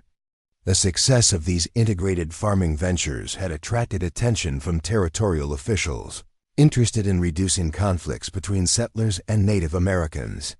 Thomas's role as cultural interpreter and legal mediator had made him an unofficial ambassador between communities that had previously viewed each other as enemies or obstacles to overcome. One evening, as Sarah and Thomas walked through the fields they had restored together, she asked him about his memories of that first day when she had bid on his freedom at the town auction. "Did you imagine we would accomplish so much when you accepted my offer?" she wondered, watching the sun set behind hills that now symbolized hope rather than isolation. Thomas considered her question with the thoughtful deliberation that had become one of his most valued traits in legal negotiations. "When you bid those $2 for my freedom, I saw something in your eyes that Harold and the others had missed," he said finally. "Not desperation, though you were certainly desperate. Not pity, though you felt compassion for my situation. What I saw was recognition, the understanding that we were both prisoners of circumstances that seemed beyond our control but might be changed through courage and cooperation." "I was terrified," Sarah admitted, remembering the weight of that decision and its uncertain consequences. "I had no plan beyond keeping you from the territorial prison. I never imagined we would become partners in anything, much less in building something that would affect so many other lives." "Fear and courage often occupy the same space," Thomas replied, drawing on Apache wisdom that had guided him through his transformation from prisoner to respected community leader. "The difference between them is not the absence of uncertainty, but the willingness to act despite uncertainty when action serves a purpose greater than personal comfort." Their conversation was interrupted by the arrival of a rider bearing official correspondence from the territorial capital. The letter, addressed to both Sarah and Thomas, contained an invitation that would mark another milestone in their remarkable journey from outcasts to leaders. Governor Samuel Crawford was requesting their assistance in establishing similar justice institutes in other territorial towns, with full government support and funding. "The work we began in Millbrook is being recognized as a model for territorial development," Thomas observed, reading through the governor's detailed proposal. "They want us to train others to identify and combat the kinds of corruption that Harold represented, creating a network of communities capable of protecting themselves from criminal exploitation." Sarah felt a mixture of pride and apprehension at the scope of what was being requested. The frightened widow who had once doubted her ability to manage a single farm was being asked to help transform an entire territory's approach to justice and community development. "Do you think we're ready for such responsibility?" she asked. "I think we're as ready as anyone can be," Thomas replied, his scarred face reflecting confidence earned through years of successful advocacy and mediation. "More importantly, I think the people who will benefit from our work deserve the chance to learn what we've discovered about the power of cooperation and mutual respect." Emma and Dr. Clark were equally enthusiastic about the territorial appointment when they learned of it the following morning. The prospect of establishing justice institutes throughout Kansas Territory would provide resources and official support for work they had been doing informally for years, while also ensuring that the knowledge they had gained would survive and spread beyond their individual lifespans. Lucy's reaction to the news was characteristically direct and practical. "Will this mean we'll be traveling to help people in other towns the way we helped Mrs. Henderson?" she asked, already beginning to pack books and supplies that might be needed for extended journeys. "It means we'll be teaching others to help themselves," Sarah explained, recognizing in her daughter's eagerness the same sense of purpose that had driven their family's transformation. "The most important thing we learned from fighting Harold was that evil succeeds when good people remain isolated and powerless. By sharing our knowledge and methods, we help communities become strong enough to protect themselves." The first Territorial Justice Institute outside of Millbrook was established in Lawrence, where reports of suspicious deaths and property transfers had been accumulating for months. Sarah and Thomas spent 3 weeks training local volunteers to recognize signs of systematic fraud and poisoning, while Emma worked with area women to create communication networks that could track criminal activities across county boundaries. The success of the Lawrence Institute led to similar requests from communities throughout the territory, creating a demand for their services that exceeded their ability to respond directly. The solution came from an unexpected source when Lucy proposed establishing a correspondence school that would allow them to train justice advocates without requiring extensive travel. "If I can learn Apache law and medical science through letters and books," she reasoned with 12-year-old logic, Then adults in other towns can learn to investigate crimes and protect their communities the same way. We just need to write down everything we know and create lessons that people can follow on their own. The Whitehawk Correspondence Academy for Territorial Justice became operational within 6 months, offering comprehensive training in criminal investigation, legal advocacy, medical fraud detection, and community organization to anyone willing to commit time and effort to protecting their neighbors from exploitation. Students receive detailed manuals, practice exercises, and ongoing consultation through an extensive mail network that Emma managed with characteristic efficiency. By the 3rd anniversary of Harold Mitchell's execution, the Academy had trained over 400 justice advocates working in towns across 5 territories. These graduates had successfully exposed dozens of criminal schemes, recovered thousands of dollars in stolen property, and prevented an estimated 200 deaths through early detection of poisoning campaigns similar to Harold's methods. The network's greatest success came in Colorado Territory, where Academy graduates uncovered and dismantled the criminal enterprise that Emma had first identified through her newspaper research.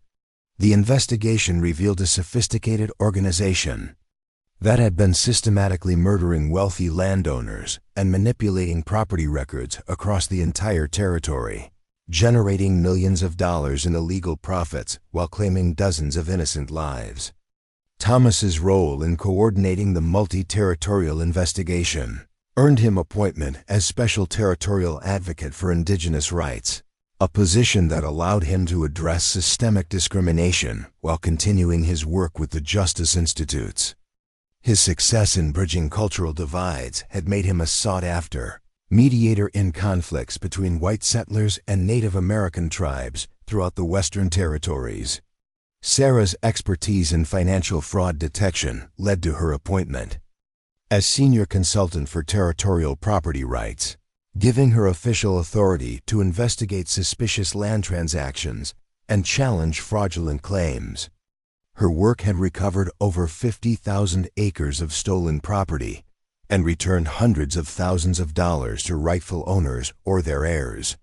The partnership that had begun with a desperate widow's $2 bid at a small-town auction had evolved into a territorial institution that protected vulnerable people and promoted justice across the expanding frontier.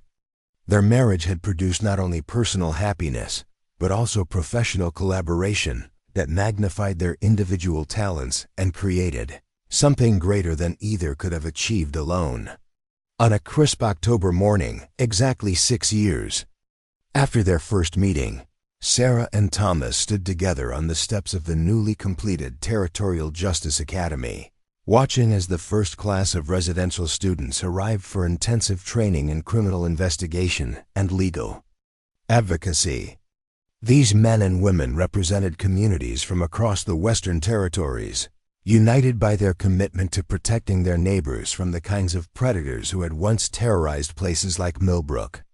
Lucy, now nearly 18 and preparing for college in Boston, served as the Academy's student coordinator, her unique background and training making her invaluable in helping newcomers understand both the technical and philosophical foundations of their work. Her fluency in multiple languages and her understanding of diverse cultural perspectives had made her one of the territory's most effective advocates for cooperation between different communities. Do you ever wonder what would have happened if I hadn't had those $2 that day? Sarah asked Thomas as they watched their students begin their studies. What if Emma hadn't been there to support me, or Dr. Clark hadn't been willing to examine the evidence? Thomas smiled, his scars crinkling in patterns that had become as familiar and beloved to Sarah as her own reflection. I have learned that asking what if about the past is less useful than asking what now about the future, he replied. We cannot know what other paths might have led us to different destinations, but we can choose how to use the path we traveled to serve others who face similar challenges. Spoken like a true philosopher lawyer, Sarah teased, earning his deep laugh and a gentle squeeze of her hand. I suppose you're right, though. The important thing is not how we found each other, but what we've done with the time we've had together." Their conversation was interrupted by the arrival of a telegram, bearing news that would mark another milestone in their continuing journey. The newly elected President of the United States was requesting their consultation on federal policies for territorial development and Native American relations, recognizing their work as a model for national programs designed to reduce conflict and promote cooperation across cultural boundaries. The invitation represented both an honor and a challenge that would test everything they had learned about justice, advocacy, and the power of diverse perspectives working together toward common goals. It would also mark their transition from regional advocates to national leaders, carrying their message of hope and practical cooperation to communities far beyond the Kansas territory where their partnership had begun. As evening fell over the academy grounds, Sarah reflected on the remarkable journey that had brought her from desperation to fulfillment, from powerlessness to influence, from isolation to partnership with someone who had helped her discover strengths she never knew she possessed. The $2 she had spent at that long-ago auction had purchased not just one man's freedom, but the liberation of countless people from criminal exploitation and the creation of a movement that would continue growing long after she and Thomas were gone. The desperate widow and the mysterious Apache man with a bag over his face had become legends in their own time, their story inspiring others to choose courage over fear, cooperation over division, and justice over expedience. Their legacy would live on in the institutions they had built, the people they had trained, and the communities they had helped protect from those who would prey upon the vulnerable and defenseless. Standing together under the vast Kansas sky, surrounded by students who would carry their work forward into the new century, Sarah and Thomas understood that their greatest achievement was not any single victory against corruption or injustice, but rather the proof they had provided that transformation was possible when people chose to see each other's humanity and work together towards shared goals. The auction that had seemed like the end of Sarah's old life had actually been the beginning of something far greater than either of them had dared to imagine. A reminder that sometimes the most profound changes in the world begin with the smallest acts of compassion and courage. The autumn wind carried the scent of burning leaves and wood smoke through the streets of Millbrook as Sarah adjusted the shawl around her shoulders, her hair now silver-streaked and her hands bearing the calluses of decades spent working for justice. At 62, she moved with the confident stride of a woman who had learned to shape the world around her rather than merely endure it. The town square that had once hosted her desperate auction bid now displayed a bronze statue commemorating the victims of territorial corruption and the citizens who had fought to expose it. Thomas walked beside her, his imposing frame slightly stooped with age, but his dark eyes still sharp with the intelligence that had made him one of the most respected legal minds in the Western Territories. The burn scars that had once required concealment beneath a crude hood were now weathered into distinguished marks of character, testament to a life lived with courage and purpose. Together, they made their way toward the Millbrook Community Center for what would be their final public appearance before retirement. The building was filled to capacity with people who had traveled from across the continent to honor the couple whose partnership had transformed frontier justice and inspired a generation of advocates for the powerless. Representatives from 12 states and 4 territories occupied the front rows, while hundreds of graduates from the White Hawk Correspondence Academy filled the remaining seats. The gathering represented the culmination of 25 years of work that had begun with a widow's desperate gamble and a prisoner's quiet dignity. Lucy, now a respected attorney in her own right and director of the National Institute for Territorial Justice, stepped to the podium to introduce the speakers. At 37, she bore a striking resemblance to her mother, but carried herself with the additional confidence that came from being raised by parents who had never doubted her potential or limited her aspirations based on gender conventions. 25 years ago, Lucy began. her voice carrying clearly through the packed auditorium. A desperate woman spent her last $2 on a stranger at a public auction, not knowing that her act of compassion would spark a movement that has protected thousands of innocent lives and brought justice to communities across America. Today, we celebrate not just my parents' remarkable partnership, but the proof they have provided that ordinary people can accomplish extraordinary things when they choose courage over comfort and cooperation over isolation. The audience rose in sustained applause as Sarah and Thomas took their places at the podium, their presence commanding the respectful attention of people whose lives had been touched by their work. Among the attendees were dozens of women who had escaped fraudulent marriages, hundreds of families who had recovered stolen property, and entire communities that had learned to protect themselves from criminal exploitation through methods pioneered in this small Kansas town. Sarah spoke first, her voice still strong despite her years. When I bid on Thomas at that auction so long ago, I had no plan beyond preventing an injustice and no resources beyond $2 silver and a desperate hope that things could somehow be different. I certainly never imagined that my impulsive act would lead to a lifetime partnership that would teach me more about strength, wisdom, and love than I had learned in all my previous years combined. She paused to look at Thomas, their shared glance conveying decades of mutual respect and affection.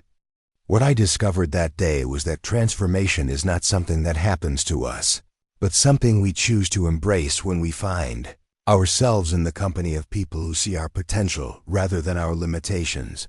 Thomas saw past my desperation and powerlessness to recognize capabilities I never knew I possessed. In return, I hope I was able to see past the prejudices and stereotypes that had been used to diminish his remarkable gifts. Thomas rose to stand beside his wife, his formal bearing reflecting the dignity that had first impressed Sarah during those dark days following Harold Mitchell's crimes. Mrs. Mitchell gave me far more than freedom when she accepted my bid that autumn morning, he said, using the formal address that had become their private joke over the years. She gave me the opportunity to use my education and cultural knowledge in service of justice rather than mere survival. More importantly, she gave me a partner whose courage and determination taught me that the greatest victories are achieved not through individual brilliance, but through the kind of collaboration that multiplies everyone's strengths while compensating for their weaknesses. The speech that followed chronicled their journey from desperate circumstances to national recognition, but focused primarily on the lessons they had learned about the power of ordinary people to create extraordinary change. They spoke of the importance of recognizing criminal patterns early, of building networks of mutual support among vulnerable populations, and of using legal knowledge as a tool for protecting rather than exploiting those who lacked resources or social standing. The criminals we have fought over the years all shared certain characteristics, Thomas explained to the audience of advocates and officials. They preyed upon isolation, counting on their victims' lack of knowledge and support networks to prevent discovery of their crimes. They exploited social prejudices, using people's assumptions about race, gender, and class to discredit potential witnesses or whistleblowers. Most importantly, they relied on the passivity of good people who preferred to mind their own business rather than risk confronting evil. Sarah continued the analysis, drawing on decades of experience in recognizing and combating systematic exploitation. What we learned is that evil succeeds not because it is powerful, but because it is organized, while good remains fragmented. Harold Mitchell was able to murder 17 people over 2 years, not because he was particularly clever or ruthless, but because his victims faced him individually rather than collectively. When we began working together to expose his crimes, his carefully constructed system collapsed within months.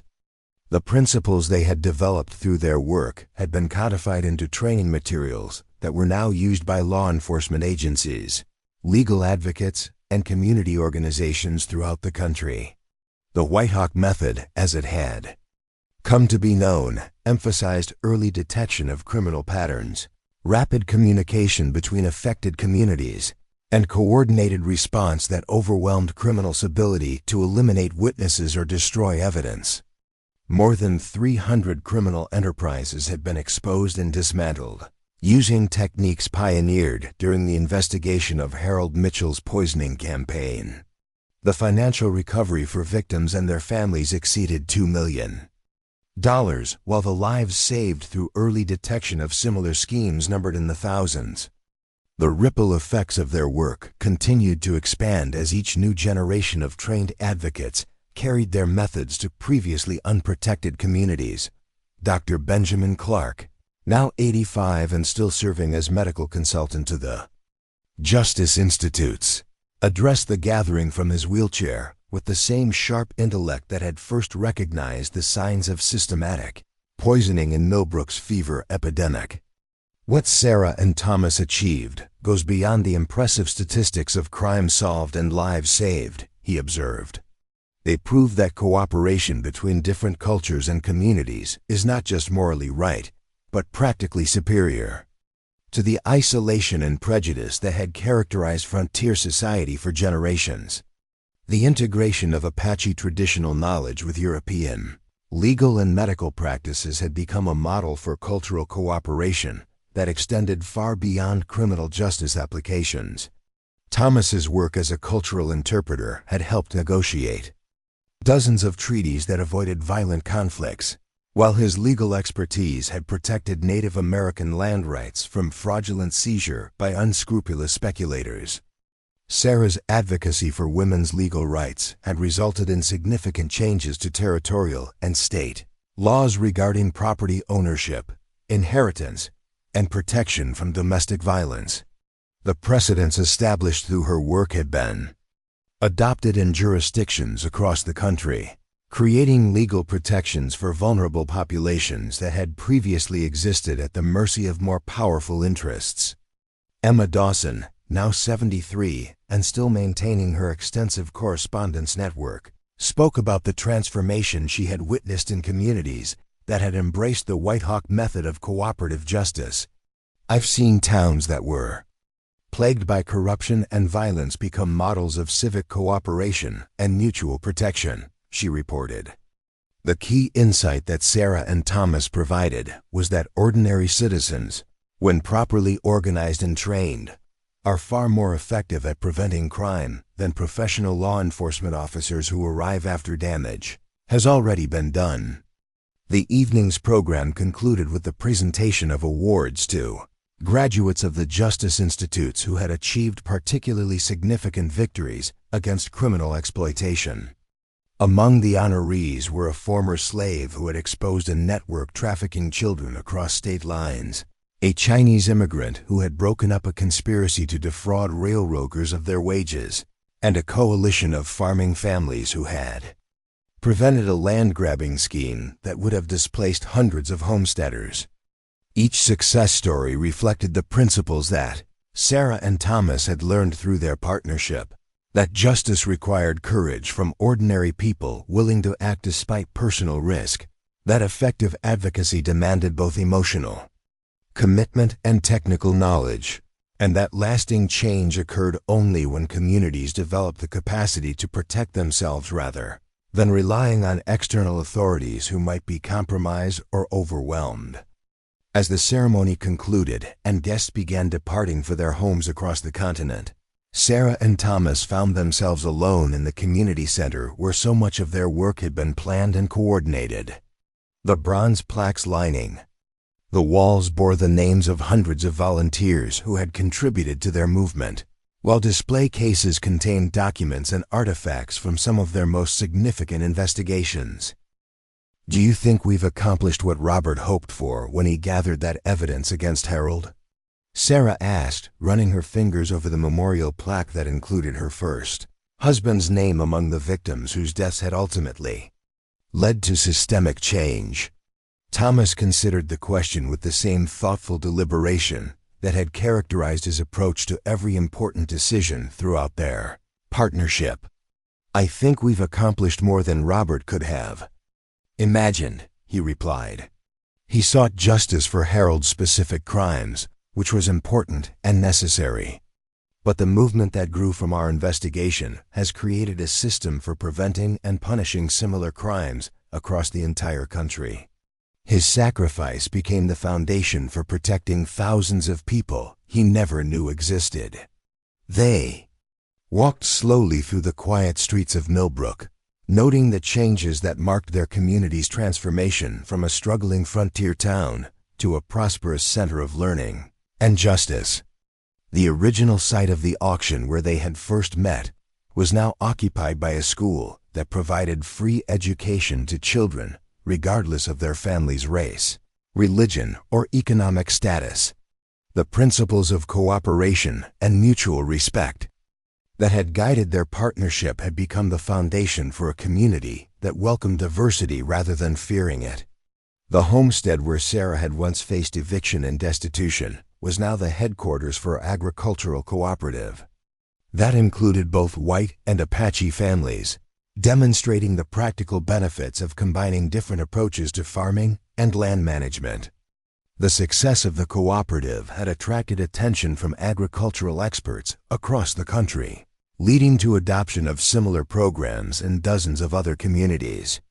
I've been thinking about what we should tell people who ask for advice about creating change in their own communities, Sarah said as they paused at the gate of their own modest home.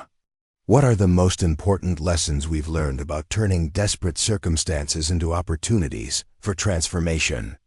Thomas leaned against the fence post, his weathered face thoughtful in the moonlight. I think the first lesson is that help often comes from unexpected directions, and we must be willing to accept assistance even when it challenges our assumptions or prejudices. You could have dismissed me as just another savage to be pitied or feared, just as I could have seen you as just another desperate white woman seeking to exploit Native Americans for her own benefit.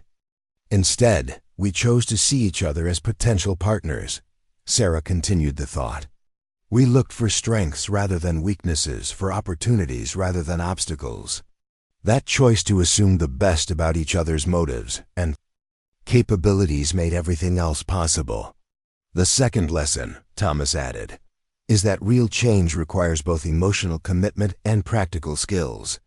Righteous anger at injustice provides the motivation to begin fighting, but victory requires knowledge of law, medicine, communication, organization, and strategy. We succeeded because we were willing to learn whatever skills our mission demanded, regardless of whether those skills came naturally or required years of difficult study. They had reached their front porch, where a stack of letters awaited their attention. Even in retirement, people continued seeking their advice on investigations, legal strategies, and community organization. The correspondence came from places as distant as California and New York, evidence that their influence had spread far beyond the Kansas territory where their partnership had begun. The third lesson might be the most important, Sarah observed as she sorted through the evening's mail. Sustainable change requires building institutions that can continue the work after the original advocates are gone. We could have spent our entire lives traveling from town to town, solving individual cases and training individual people. But by creating the Correspondence Academy, the Justice Institutes, and the networks of trained advocates, we ensured that our methods would outlive us and continue protecting people we'll never meet. Thomas nodded, recognizing the wisdom that had guided their decision to focus on teaching others, rather than simply doing the work themselves.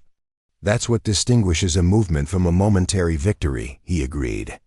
Harold Mitchell's defeat was important for his victims and their families, but it became transformational only when we used that experience to create systems that could prevent similar crimes and protect future victims. As they settled into their comfortable chairs on the porch, surrounded by the peaceful sounds of their thriving community, Sarah reflected on the strange path that had brought them to this moment of contentment and accomplishment. The desperate widow who had spent her last coins on a hooded stranger had become a nationally recognized expert on criminal investigation and legal advocacy. The Apache prisoner who had faced a lifetime of hard labor had become one of the most influential lawyers and cultural mediators in American history. If someone had told me 25 years ago that bidding those $2 would lead to all of this, Sarah mused, gesturing toward the thriving town spread out below them, I would have thought they were suffering from fever delusions. The transformation seems impossible, even now that I've lived through it. Perhaps that's the final lesson, Thomas suggested, taking her hand in his as they watched the last lights go out in the houses of their neighbors. The most profound changes in life often begin with the smallest acts of courage or compassion. You didn't bid on my freedom because you had a grand plan for social transformation. You did it because something inside you recognized an injustice and chose to act despite uncertainty about the consequences. And you didn't accept my bid because you saw potential for a great partnership, Sarah added, completing the thought. You accepted it because it offered dignity and hope when you had been stripped of both. Neither of us could have predicted what would grow from that simple exchange. The letters in Sarah's lap included requests for assistance from communities dealing with land fraud, medical quackery, political corruption, and various forms of systematic exploitation. Each request represented people facing circumstances similar to what she and Thomas had confronted in Millbrook, people who needed the knowledge and support networks that their movement had created to help ordinary citizens fight back against organized criminality. Tomorrow we begin training our successors to handle these requests, Thomas observed, noting the volume of correspondence they could no longer manage personally. Lucy and her colleagues at the Institute are already more skilled than we were at their age, and they have access to resources and networks that we could only dream of during our early investigations. The transition to full retirement represented both an ending and a beginning, the conclusion of their active leadership, but the continuation of work that had grown far beyond what any single partnership could accomplish. The principles they had developed through necessity and refined through experience had become part of the fabric of American justice, woven into laws, institutions, and cultural expectations that would protect vulnerable people for generations to come. As the night deepened around them, Sarah and Thomas sat in comfortable silence, their hands intertwined and their hearts full of gratitude for the unlikely journey they had shared. The option that had brought them together had been just the beginning of a story that would inspire others long after they were gone. Proof that love, courage, and determination could triumph over the darkest circumstances when people chose to support each other rather than face their challenges alone. The desperate widow and the mysterious Apache man with a bag over his face had become legends not through any single dramatic victory, but through decades of quiet work that had made the world safer and more just for countless people they would never meet. Their greatest achievement was not any individual case they had solved, but the movement they had inspired and the institutions they had created to ensure that future generations would have the tools and knowledge needed to protect themselves from those who would prey upon their vulnerability. Up next, you've got two more standout stories right on your screen. If this one hit the mark, you won't want to pass these up. Just click and check them out.